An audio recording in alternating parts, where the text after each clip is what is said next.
대한민국 근현대사를 성경적 세계관으로 알리고 전하는 대한역사문화원의 한국 근현대사 바로 알기 특강입니다. 자유를 위해 싸우다. 네 번째 이야기. 대한민국 국민이 꼭 알아야 할 독립운동의 역사. 이승만 박사와 임시정부 이야기입니다. 3.1운동 이후 독립의 열망은 더 간절해졌고 이에 따라 국내외에서 속속 임시정부가 수립되었습니다. 그 가운데 영향력이 큰 조직은 연해주의 대한국민의회, 상해 임시정부, 서울의 한성정부였습니다. 임시정부 중 가장 처음 수립된 대한국민의회는 노령 임시정부라 불렸는데 1919년 3월 17일 대통령 손병희, 부통령 박영효, 그리고 국무총리에 이승만 박사를 내정하여 임시정부 수립을 선포하였습니다.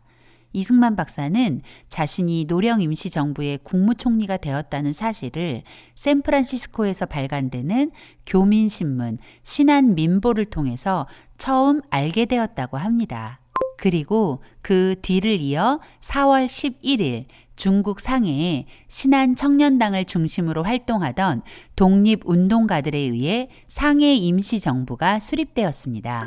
상해 임시정부는 대통령이 없이 국무총리가 지휘하는 정부였는데 국무총리에 임명된 사람이 바로 이승만 박사였습니다. 이 박사는 필라델피아 대한인 총대표회의 중인 4월 15일 전보를 통해 그 소식을 듣게 되었습니다. 그리고 4월 23일 서울에서 이승만 박사를 집정관 총재로 임명하고 민주공화국의 형태를 갖춰 출발한 최초의 임시정부, 한성정부가 수립되었습니다. 한성 임시정부는 국내 13도 대표가 모여 국민대회 취지서를 발표하고 한성정부 수립을 선포하였다는 점에서 절차상 가장 정당성이 있는 임시정부로 평가됩니다. 이승만 박사가 집정관 총재로 추대된 것은 이승만 박사의 요구나 하와이 동포들만의 추천이 아닌 국내와 중국, 시베리아 등지에 있던 동포들 모두의 바람이었다는 점에 주목해야 합니다. 그만큼 우리 동포들이 이승만 박사에 대한 기대가 컸다는 증거겠죠? 한성 정부의 집정관 총재가 된 이승만 박사는 워싱턴에 대한공화국 본부를 설치하고 외교 활동을 펼치며 각국 정상에게 한국이 임시정부를 수립하였음을 공식 서한을 통해 선포하면서 자신을 President of Republic of Korea라고 소개했습니다. 이승만 박사는 임시정부 대통령 자격으로 윌슨 대통령을 비롯해 대한제국과 국교를 맺었던 영국, 프랑스, 이탈리아 등 10강의 정부 수반들에게 한국의 자유공화정 정부가 수립되었음을 알리며 한성 임시정부의 강요 명단까지 통보했다고 합니다. 특별히 미국에 보낸 서한에는 김규식을 파리 강화회의 대표로 보낼 것이니 발언권을 달라 요구하며 요구의 근거로 1882년 조미수호 통상조약을 운운하기도 했습니다. 뿐만 아니라 일본에게 한국이 정부를 수립하였으니 일본 정부는 한국을 주권 국가로 인정하고 최소 외교관을 제외한 모든 일본인을 한반도에서 즉각 철수하라고 통보하기도 했습니다. 이렇듯 여러 곳에서 임시정부가 수립되자 이를 통합하려는 움직임이 일어났습니다. 한인이 많이 모여 사는 간도나 연해주 지역으로 거점을 옮기자는 주장, 국제도시인 상하이가 적합하다는 주장 등이 분분했고 여러 차례에 걸쳐 논의한 결과 통합된 임시정부는 상하이에 거점을 두고 명칭을 대한민국 임시정부로 하며 한성정부의 법통을 계승하기로 결정하고 1919년 9월 11일 모든 임시정부를 하나로 통합한 대한민국 임시정부가 탄생한 것입니다. 대통령의 이승만 박사, 국무총리의 이동희, 노동국 총판의 안창호, 경무국장의 김구 등이 지명되어 임정 활동을 시작했습니다. 임시정부 대통령으로 취임한 이승만 박사는 곧바로 상해에 간 것은 아닙니다. 필라델피아 대한인 총대표회의 이후 워싱턴에 임시정부 대통령 사무실을 마련한 이 박사는 1919년 8월 25일 구미위원부를 설치하고 임시정부의 외교본부로서 역할을 하며 세계를 상대로 임시정부 홍보와 외교활동에 전념하며 1년을 동분서주 뛰어다녔습니다. 그러는 동안 통합 임시정부에는 계파 간의 싸움이 계속되었습니다. 뿐만 아니라 1919년 5월 상해에 도착한 안창호와 11월에 도착한 이동희가 결탁하여 1920년 5월 이후 대통령 불신임 운동을 펼치며 이승만 박사에게 상해로 오지 않으면 불신임 결의를 하겠다며 협박하는 편지를 보내기도 했습니다. 이승만 박사는 더는 임시정부의 문제를 좌시할 수 없어 상해로 가기 위해 6월 말 워싱턴에서 하와이로 돌아와 상해로 갈 준비를 서둘렀습니다. 이승만 박사는 망명 생활을 하면서 미국 국적을 받을 수 있었지만 그렇게 하지 않았습니다. 이 박사는 해방되는 때까지 무국적자로 어려움을 감수하며 독립운동을 해나갔죠. 무국적자 이 박사가 미국 여행증을 받는다면 이 박사의 상해 행위 노출될 것이 뻔했기에 밀항 외에는 다른 방법이 없었습니다. 왜냐하면 이 박사에게는 여전히 30만 달러의 현상금이 걸려 있었기 때문이죠. 이 박사는 호놀룰루에서 장의사 사업을 하던 보스익의 도움으로 일본을 경유하지 않은 배를 타고 상해로 가기로 했습니다.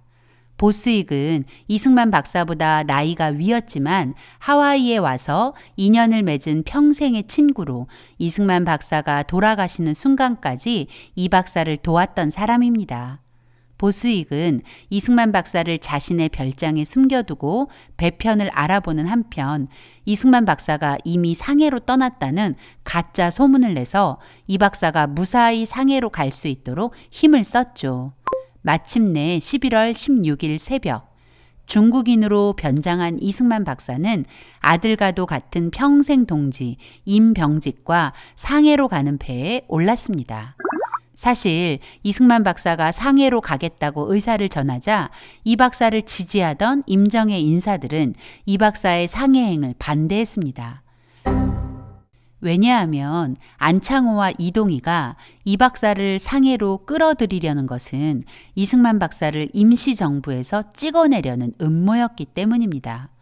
이승만 박사 측근이었던 안현경과 장붕의 편지가 그때의 상황을 이야기해 줍니다. 1920년 4월 23일 안현경의 편지입니다. 결단코 이곳으로 오지 마시옵소서. 샌프란시스코와 상하이 몇몇 야심가들이 내응이 되어 세분, 이승만, 김규식, 여운홍을 상하이에 끌어들여야 미주 하와이 일이 해결된다 하였고 대통령께서 이곳에 오시면 안창호는 미국으로 간다 합니다. 이 박사를 상해로 불러놓고 이 박사와 하와이 교민들을 갈라놓으려 했던 것이죠. 7월 16일 장붕의 편지는 더 구체적입니다. 각하를 이곳으로 오시라는 운동은 모두 공심에서 나온 것이 아니오. 여러 가지 작은 허물을 찾아내어 공박하자는 의도에 불과하며 또 각하를 위하는 사람들은 모두 오시는 것을 원치 아니하나이다. 연일 국무회의도 하고 차장들이 비밀이 단결되어 각하를 공격할 하자도 찾고 방책도 연구하는 듯 하외다. 이 박사를 상해로 부르는 것은 사심이 가득한 제안이었습니다. 이 박사의 허물을 찾아내서 이 박사를 몰아내고 자신들이 권력을 차지하고 싶었던 것입니다. 그래서 매일 끼리끼리 모여 이 박사를 공격할 방법만 연구한 것이죠. 때문에 이 박사를 아끼는 사람이라면 이 박사가 상해에 오지 않기를 바랬던 것입니다. 추신, 만일 오시려거든 돈 기만 원을 가지고 오셔야 하며 또 사용할 기밀비도 기만 원 있어야 하겠소이다. 이 박사 반대파가 이승만 박사를 상해로 부른 이유 중 또 하나는 하와이 교민들로부터 돈을 마련해 오기를 은근히 요구했기 때문에 돈이라도 가져오지 않으면 정말 곤란해질 것이라는 이야기를 덧붙인 것입니다. 이승만 박사를 반대하던 세력의 문서에도 이를 뒷받침해주는 자료들이 남아있습니다. 한인사회당 김립이 이동희에게 사흘마다 보낸 편지들의 한 대목입니다. 한인사회당은 볼셰비키 혁명 이후 1918년 볼셰비키의 지원을 받아 이동희가 하바로브스크에서 창당한 공산주의 정당입니다. 승만을 몰아내고 다시 국을 정리하려 힘쓸 마음이 많았소이다. 설사 승만이 상해에 오지 않을지라도 상해 국 중에 안창호가 공심이 있는 자이면 동심 협력하여 이 국을 일신할 수 있사오나. 이것은 1919년 7월의 편지로 임시정부가 통합되기 전 이미 공산주의 세력이었던 이동희 일파는 이승만 박사를 임정에서 축출하고 통합 임시정부를 자신들의 것으로 만들려는 계획을 이미 세워두었다는 것을 알 수 있습니다. 당시 상해 임시정부는 이승만 박사를 지지하는 자유공화정 지지파, 이동희를 중심으로 하는 공산주의 세력, 그리고 안창호를 중심으로 하는 세력이 존재했습니다. 이 박사가 상해에 오기 전 신익희로부터 받은 편지만 봐도 임정 내 계파 싸움이 얼마나 심했는지를 알 수 있습니다. 임시정부는 한마디로 당동벌이라는 평을 들어왔으며 이를 혁파할 묘책은 안 보입니다. 당동벌이란 뜻이 맞는 사람끼리 한패가 되어 다른 사람을 물리친다는 뜻입니다. 이것이 독립을 위해 통합된 임시정부의 현실이었습니다. 김구는 이승만 박사 부임을 전후한 당시 임시정부 상황을 백범일지에 이렇게 적었습니다. 김인현 대한민국 임시정부 원년에는 국내외가 일치하여 민족운동에 매진하였다. 그러나 세계사조가 점차 봉건이니 사회주의니 복잡해지면서 단순하던 우리 운동계에도 사상이 갈리고 음양으로 투쟁이 전개되었다. 임시정부 직원 중에서도 공산주의니 민족주의니 하는 분파적 충돌이 격렬해졌다. 심지어 정부의 국무원 중에서도 대통령과 각부 총장들 간에 민주주의냐 공산주의냐로 각기 옳다는 주장에 따라 갈라졌다. 그 대강을 거론하면 국무총리 이동희는 공산혁명을 부르짖고 대통령 이승만은 민주주의를 주장하였다. 맞습니다. 대한민국 임시정부는 시작부터 민주주의 그리고 공산주의로 나뉘어 있었고 또 하나의 세력, 안창호파가 존재했습니다. 장붕이 이 박사에게 보낸 편지의 한 대목을 보면 안창호가 임정의 3분의 2 이상을 독점하고 있으니 대책이 필요하다고 말합니다. 실제로 안창호가 상하이에 와서 황제 노릇한다는 반발이 일어날 정도였습니다. 당시 안창호는 미국에 이어 상해에도 흥사단을 비밀리에 조직하는 일에 전념했는데 1920년 9월 20일 흥사단 원동위원부를 결성하여 해방 때까지 영향력 있는 유력자만 190여 명으로 중국 지역 독립운동가의 규모를 뛰어넘는 사조직을 만든 것이죠. 그야말로 사심이 가득한 행보였습니다. 안창호에 대한 우리의 평가는 그의 실제 모습과는 달리 너무 과장된 것입니다. 1920년 12월 5일 이 박사는 상해에 도착했습니다. 12월 13일 임시정부 초대 대통령 이승만 박사는 드디어 임시정부 청사에 발을 들여놓았습니다. 그리고 임시정부 직원들과 인사를 나누었죠. 그리고 12월 28일 저녁 교민단 사무소에서 임정 강요들, 의정원 국회의원들, 현지 동포사회 인사들 300여 명이 모여 임정 대통령 이승만 박사를 위한 환영식을 가졌습니다.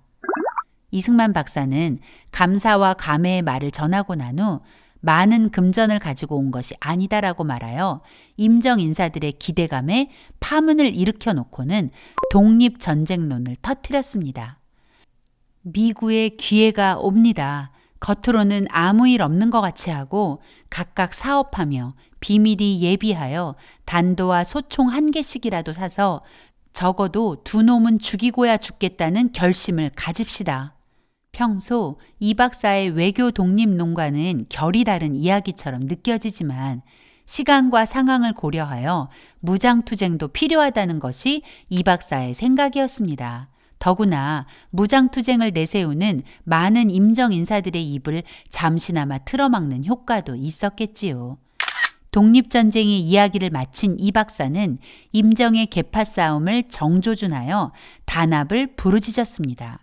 세상이 우리를 단합하는 민족이라 하니 기쁘외다. 단합에 견고를 더하여 넘어져도 한결같이 일어나도 한결같이 향진합시다. 왜 탐정과 이한용을 제하고는 다 한 지체인데 한 사람이라도 불합이라 하면 우리 사업에 그만치 해가 되리다. 어느 곳에서 작정하고 동원령을 내릴 날이 있으리이다. 독립신문은 이날 장시간의 연설이 청중들에게 심각한 감동을 일으켰다고 썼습니다. 국민아, 통곡을 말고 희망으로 이 결심을 하자. 우리의 원수, 우리의 지도자, 우리의 대통령을 따라 광복의 대업을 완성하기에 일신하자, 합력하자. 우리 생명이 가진 존경과 지식과 기능과 심성을 다 그에게 드리고 마침내 그가 나오너라 전장으로 부르실 때에 일제히 예하고 나서자. 마치 이승만 박사를 찬양하는 듯한 독립신문 기사는 이동희, 안창호 등 사심을 가진 세력의 뒤통수를 세게 후려친 셈이 되었고 그들의 암투와 전혀 다른 동포들의 독립에 대한 각오를 다지고 있는 것입니다. 1923년 1월 1일 임시정부 인사들은 신년 축하식을 거행하고 기념사진을 찍었습니다. 임시정부는 임정, 강요 및 의정원 등을 다 합쳐 겨우 59명이었지만 출신 지역과 이념과 사심 가득한 이해관계로 찢어지고 갈라져 날마다 전쟁터를 방불케 했습니다. 드디어 이동희는 붉은 속내를 드러내기 시작했습니다. 1919년 9월 통합된 대한민국 임시정부는 약 1년 가까이 대통령이 자리를 비운 사이 국무총리 이동희와 김립에 의해 장악된 상태였습니다. 임정 대통령 이승만 박사가 상해에 오기 전 임정을 손에 쥔 두 사람은 이동희의 또 다른 신복 한영권을 임시정부 러시아 주재 정권 대표로 모스크바에 파견했습니다. 이동희가 임정 몰래 임정 대표 문서를 만들어 한영권을 밀사로 레닌에게 보낸 것입니다. 이동희의 이 행동은 임시정부를 속이고 모든 절차를 무시한 독단적 처사였습니다. 한영권은 레닌에게 상하이 임시정부는 한인사회당의 정부이니 빨리 인정해주고 대폭 지원해달라고 했습니다. 레닌은 200만 루블을 내어주었습니다. 200만 루블은 현재 가치로 2천억 원이 넘는 거액이었습니다. 그러나 이 돈은 독립을 위한 자금이 아니었고 오로지 공산당 조직을 위한 자금이었습니다. 우리가 잘못 알고 있는 것 중 하나가 레닌이 준 돈이 독립자금으로 쓰였다고 생각하는 것입니다. 우리는 한영권의 말에서 이동희를 비롯한 공산 세력이 임시정부를 자신들의 것이라 생각했다는 것, 임정을 공산주의 정부로 이끌어가려 했다는 것을 알아야 합니다. 그리고 이런 공산주의자들과의 치열한 싸움을 하며 자유민주주의를 지켜낸 이승만 대통령의 고통을 조금이라도 이해할 수 있어야 합니다. 이동희와 김립이 제 입으로 임정이 절대 모르게 우리만 써야 할 공산혁명 자금이다 라고 말했으니 더 이상 무슨 설명이 필요할까요?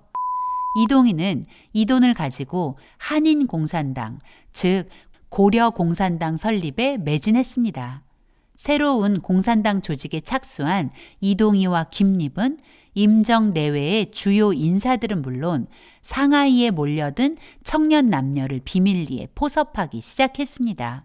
여운형 등 다수의 독립운동가가 고려공산당에 입당한 것이 바로 이때였습니다. 당시의 상황을 김구는 백범일지에 이렇게 적었습니다. 공원에 산보 가자는 이동희를 따라가자 그는 조용히 말했다. 나를 좀 도와주시오. 얼핏 불쾌한 생각이 들었다. 나에게 무슨 유감이 있나? 이동희는 아니라면서 진지하게 말했다. 대저 혁명이란 유혈 사업으로 어느 민족에게나 대사인데 현재 우리의 독립운동은 민주주의 혁명에 불과하오. 따라서 이대로 독립을 하고 나면 또다시 공산혁명을 하게 될 것이니 2번 유혈은 우리 민족에게 큰 불행이오. 그러니 아우님도 나와 같이 공산혁명을 하는 것이 어떠하오? 우리가 제3국제당의 명령을 받지 않고 공산혁명을 할 수 있습니까? 그것은 불가능하오. 이동희의 대답을 듣자 임시정부 헌장에 위배되는 일이라 거절하고 자중을 권고했다. 이동희가 새로운 공산당 조직을 만드는 동안 레닌에게 받은 비밀 자금 문제가 드러났습니다. 대통령이 참석한 국무회의에서 이 문제를 둘러싼 설전이 폭발하고 말았죠. 임정 측은 국무총리가 레닌이 임시정부에게 보낸 거액을 혼자 착복하였으니 대역 범죄라고 들고 일어났고, 이동희는 임정이 아니라 한인사회당에 제공한 자금이라며 반격했습니다. 맞는 말이죠. 이제야 이동희의 본색이 드러난 것입니다. 레닌에게 받은 자금은 독립운동이 아닌 공산주의 혁명 자금, 그 이상도 그 이하도 아니었습니다. 우리의 인식 속에 잘못 자리 잡은 소련의 독립운동 지원설은 그야말로 가짜 뉴스일 뿐이고, 팩트는 공산주의자들 사이에서 주고받은 정치 자금이었다는 것입니다. 자신의 정체가 드러난 이동희는 1921년 1월 더 이상 이승만 밑에서는 일을 못하겠다며 사표를 던지고 사라졌습니다. 항무총장 김규식, 군무총장 노백린, 노동국 총판 안창호 등도 연달아 사퇴했습니다. 잠깐 짚고 넘어갈 것이 있습니다. 우리가 지난 시간 자유시 참변에 대해 들었습니다. 소련의 붉은 군대와 한인 공산당이 연루되어 대한독립군단을 학살한 끔찍한 학살 사건. 이동희가 자유시 참변에 깊이 연루되어 있다는 사실을 아십니까? 이동희는 정치자금을 받으며 레닌과 비밀스런 거래를 했습니다. 그 거래는 자유시 참변이라는 결과를 낳았습니다. 소련의 사주를 받고 독립군단을 자유시로 유인한 장본인이 바로 이동희였으니까요. 대한독립군단 와해에 혁혁한 공을 세운 이동희를 독립운동가라고 추앙하는 대한민국. 독립운동가를 죽인 가해자가 어떻게 독립운동가가 될 수 있겠습니까? 성경은 우리에게 이렇게 경고합니다. 악인을 의롭다 하며 의인을 악하다 하는 이 두 자는 다 여호와의 미워하심을 입느니라. 다시 임정으로 넘어가 볼까요? 임정을 떠나기 전 안창호는 끝까지 이승만 박사 흠집내기에 열을 올렸습니다. 안창호와 여운형은 군중대회를 열고 미국에 의존하려는 이승만의 독립운동 노선이 독립정신을 위배하는 것이라고 이 박사를 공격했습니다. 이승만 박사의 외교 독립 노선을 두고 하는 말입니다. 정작 독립정신을 위배하는 것은 자신들의 사욕을 위해 분열을 조장하는 그들 자신이었는데도 말이죠. 그런 상황에서 이승만 박사는 임시정부를 하나로 만들어 보려고 새해 연두교서를 발표하고 현실에 맞는 임정의 활동 목표와 방법론까지 제시하며 설득해봤지만 소용없는 일이었습니다. 미국식 자유민주주의와 실용주의적 교육을 받고 기독교 세계관을 추구하는 이승만 박사가 임정에서 할 수 있는 일은 더 이상 없었습니다. 임정은 점점 파국을 향해 달려가는 폭주 기관차와 같았습니다. 이 박사는 더 이상 상해에 머무를 이유가 없어졌습니다. 때마침 미 국무장관 찰스 에반스 휴즈가 태평양 지역 9개국의 해군 군비 축소 회담을 제의하자 이승만 박사는 9개국 군축회의에서 한국의 독립을 호소하기 위한 준비 작업을 한다는 명분으로 미국행을 결정하고 상해 부임 5개월여 만인 1921년 5월 중순 상해를 떠났습니다. 후일 하와이에 돌아온 이승만 박사는 지지자들을 모아 대한인 동지회를 조직했는데 그것은 상해에서 조직이 없어서 늘 발목을 잡혀 아무것도 할 수 없었던 고통스러운 경험의 산물이었습니다. 동지회는 이 박사의 지지자가 되어 함께 대한의 독립을 위해 싸웠고 후일 대한민국 건국 과정에도 이 박사를 물심양면으로 도운 진정한 동지가 되어주었습니다. 이승만 박사가 미국으로 돌아가자 대한민국 임시정부에서는 이 박사에 대한 비난이 거세졌습니다. 의정원은 1921년 6월 17일 임정에 존재하지도 않는 불신임 제도를 들고 나와 이승만 박사에 대한 불신임안을 가결하고 박은식을 대통령으로 선출했습니다. 절차에 어긋나는 상황이 벌어진 것이죠. 결국 1925년 3월 18일 이승만 박사는 안창호 세력의 주도하에 상해 임시정부 의정원의 일방적인 탄핵으로 5년 6개월의 대한민국 임시정부 대통령 측에서 물러나게 되었습니다. 그리고 이 박사가 외교 독립을 위해 공들인 워싱턴의 구미위원부도 폐지되었습니다. 이승만 박사 탄핵 후 임시정부는 무정부 상태로 빠져들고 말았습니다. 2대 대통령 박은식이 67세로 숨을 거두고 난 뒤 김구에게 기회가 왔습니다. 그러나 대한민국이 추앙에 맞지 않는 김구 선생은 주도적으로 임정을 이끈 지도자가 아니었고 그럴 능력도 없었다는 것이 사실입니다. 1927년 1월 19일 임시정부는 소비에트식 개헌안을 통과시켰고 김구가 임정의 사령탑이 되었습니다. 이제 임시정부는 본격적으로 공산체제로 변질되었습니다. 이날의 충격적 개헌을 동아일보는 이렇게 보도했습니다. 상해 임시의정원에서는 지난 19일 임시헌법을 개정하여 전부 소비에트식으로 하고 대통령 국무총리 이하 재래 직제를 폐하고 노농 러시아식으로 위원제를 채용하였으며 동시에 집행위원장 이하 집행위원을 선거하였는데 그 시명은 아래와 같다더라. 집행위원장 김구, 위원 이동영, 이시영, 윤기섭, 조항구, 이규홍. 1919년 3.1운동을 기획했던 이승만 박사는 3.1운동이 탄생시킨 임시정부 대통령이 되었습니다. 하지만 5년 6개월 만에 대통령직에서 물러나야 했습니다.